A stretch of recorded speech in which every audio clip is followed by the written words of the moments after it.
Assalamualaikum, it's me Nina and welcome back to Nina Story. Terima kasih yang dah klik video ni. Jangan lupa untuk subscribe, tanda kurang support, okay? Dan jangan lupa juga untuk follow Nina di Instagram. Ajal dan maut memang dekat tangan Tuhan. Kita tak tahu bila, dekat mana atau macam mana kita meninggal. Semua tu rahsia. Tapi ada beberapa kes kematian yang agak mind blowing tapi betul-betul terjadi. Jadi Nina tak nak panjang-panjang lagi. Kita akan teruskan kepada perbahasan kita pada hari ini. So without wasting any time, let's get started.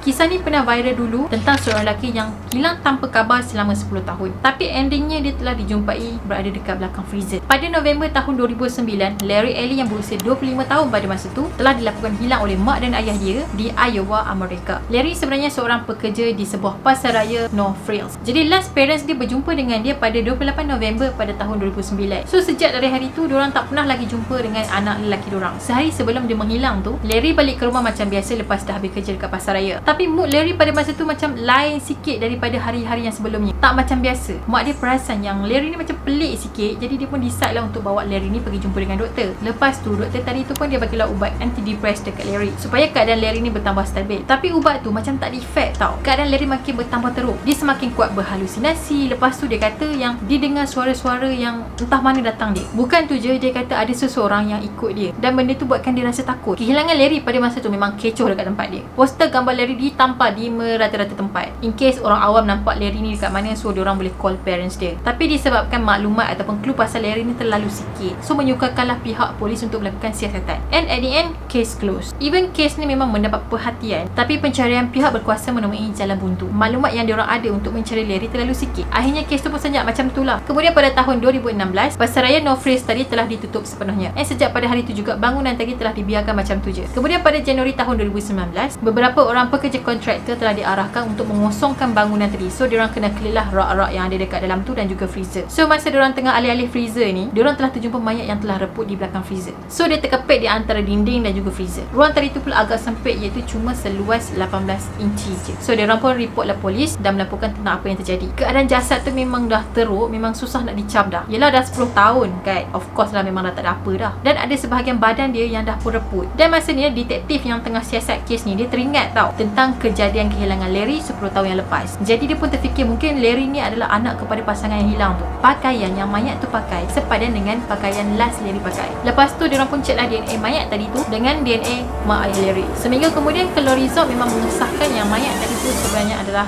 Larry, anak kepada diorang. So pihak polis pun buatlah kesimpulan dan diorang percaya yang sebenarnya Larry ni telah terjatuh ke dalam lubang belakang freezer tu yang sedalam 45 cm. So masa dia jatuh tu dia masih lagi hidup. So dia pun minta lah tolong, jerit minta tolong. Dan bila dia jerit minta tolong, tak ada siapa yang dengar disebabkan kompresor freezer tu terlalu kuat. So dia punya suara tu tenggelam dengan bunyi mesin kompresor. Dan at the end, dia meninggal dekat belakang freezer tanpa orang sedar. Padahal dekat kawasan pasaraya tu ramai orang yang keluar masuk pergi beli barang. Mungkin ada yang buka pintu freezer yang disepit kat belakang tu, tapi tak ada siapa yang tahu sebenarnya dia tersepit dekat belakang tu. Sumpah, this is nightmare. Memang seram. Okay, next.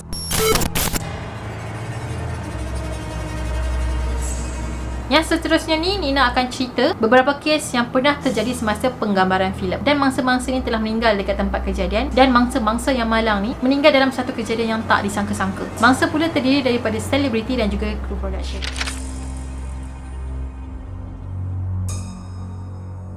Yang pertama adalah filem Midnight Rider. Filem Midnight Rider telah dilakukan secara bebas. Maksudnya diorang buat sesuatu benda tu tanpa fikir panjang. Contohnya macam soal keselamatan kru diorang ataupun pelakon diorang. Maksudnya bab keselamatan ni diorang letak paling belakang. Yang penting korang shoot dulu. Lagi satu, produksi ni sebenarnya dikatakan kurang bajet sikit. Sebab itulah pelakon-pelakon tadi tu terpaksalah melakukan apa yang disuruh oleh pengarah. Satu hari masa diorang tengah syuting, ada satu kejadian yang ngeri yang telah terjadi. Scene pada hari tu adalah dekat kawasan kereta api. So produksi ni sebenarnya dia memang tak ada apa-apa permit dan tak minta izin langsung kepada pihak berkuasa untuk syuting dekat kawasan kereta api. Diorang pun pasanglah sebuah katil dekat atas rel kereta api dan tunggu kereta api ni datang. Sebabnya diorang memang dah tahu bila kereta api ni akan datang. Sebabnya diorang memang dah ada jadual. Kawasan yang diorang shoot ni pula sebenarnya agak berbahaya, iaitu dekat atas sebuah jambatan sempit dekat atas sungai. Jadi lepas dua buah kereta api lalu dekat kawasan tadi, diorang pun sambunglah buat kerja diorang dekat situ. Tapi diorang tak expect akan ada kereta api yang ketiga datang. Kereta api pada masa tu dengan kelajuan 90 km per jam terus langgar kawasan yang diorang syuting tu. Semua kru masa tu tengah kelam kabut selamatkan diri. Korang bayangkan dah lah jambatan tu sempit dan kru-kru ni tengah cari ruang untuk diorang berdiri supaya diorang tak kena langgar dengan kereta api. Tapi ada seorang pembantu jurugambar yang bernama Sarah Jones telah gagal menyelamatkan diri dia. So dia telah dilanggar oleh kereta api sehingga menyebabkan nyawa dia melayang. Diorang percaya punca dia terjatuh kena langgar dengan kereta api tu sebabnya kereta api tu langgar katil and then katil tu tolak dia. So dia pun terjatuh. Lepas dari kejadian tu, produksi tadi tu kena ban. Semua produser telah dihadapkan ke mahkamah atas kesalahan cuaca dan menyebabkan kematian. So 3 orang produser tadi telah dikenakan hukuman penjara selama 10 tahun. Aku terbayang masa diorang tengah lari selamatkan diri, berdiri dekat tepi-tepi jambatan yang sempit and then kereta api yang selaju 90 km macam tu. Ngeri.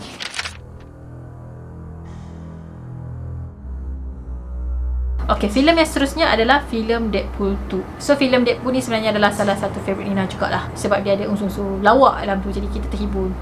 I like it. Sebenarnya kan, ada kisah ngeri di sebalik produksi ni tau. Yang mana, salah seorang aktor diorang telah meninggal semasa tengah syuting. So, ada seorang aktor diorang yang bernama Joy Harris berusia 40 tahun telah meninggal semasa melakukan aksi ngeri. Joy pada masa tu telah memegang watak sebagai domino. So, ada satu scene yang mana dia kena naik motor laju-laju tanpa pakai helmet. Disebabkan Joy ni adalah seorang pelumba motosikal yang profesional dekat Amerika. So, diorang percaya yang Joy boleh bawa watak ni dan boleh buat scene tu tanpa ada masalah. Sebelum diorang buat penggambaran Joy kena naik motor laju-laju tu kan, of course lah dia kena berlatih dulu. So, Joy ni pun berlatihlah selama 2 hari bagi menjayakan watak yang dia akan bawa. Tapi pada Ogos tahun 2017, masa tengah syuting tu, Joy ni telah terbabas dan hilang kawalan. And then dia telah terlanggar tingkap bangunan Shaw Tower. Joy tak dapat diselamatkan dan dia meninggal dekat tempat kejadian.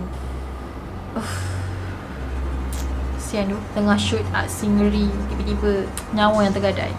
Okay, last one.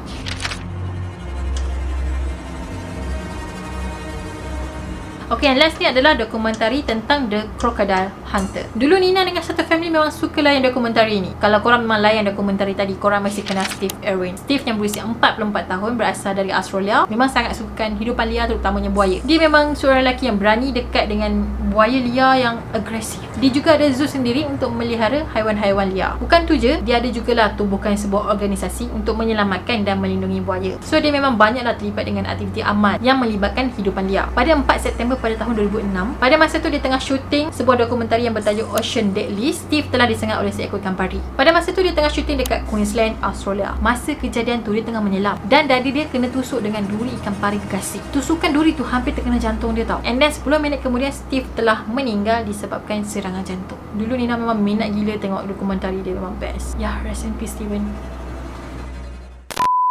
Alright guys, itulah kejadian-kejadian yang kita tak boleh nak brain. Salah satunya macam pelakon lah yang berlakon dalam lagak ngeri, aksi ngeri. Mungkin diorang semua dah well prepare lah orang kata kan. Semua dah ada dah, semua dah prepare elok-elok, comel-comel lah orang kata. Tapi ya, benda nak jadi kan. Sama jugalah macam filem Fast and Furious yang mana salah seorang aktor dia meninggal semasa tengah syuting. Itulah risiko yang diambil oleh seorang pelakon lagak ngeri. Even keselamatan dan nyawa diorang pun jadi risiko. Alright guys, itu sajalah perkongsian Nina pada hari ni. Kalau korang ada cadangan apa-apa yang korang nak Nina ceritakan, just komen dekat bawah. Dan kita akan jumpa lagi in next video. Bye. Assalamualaikum.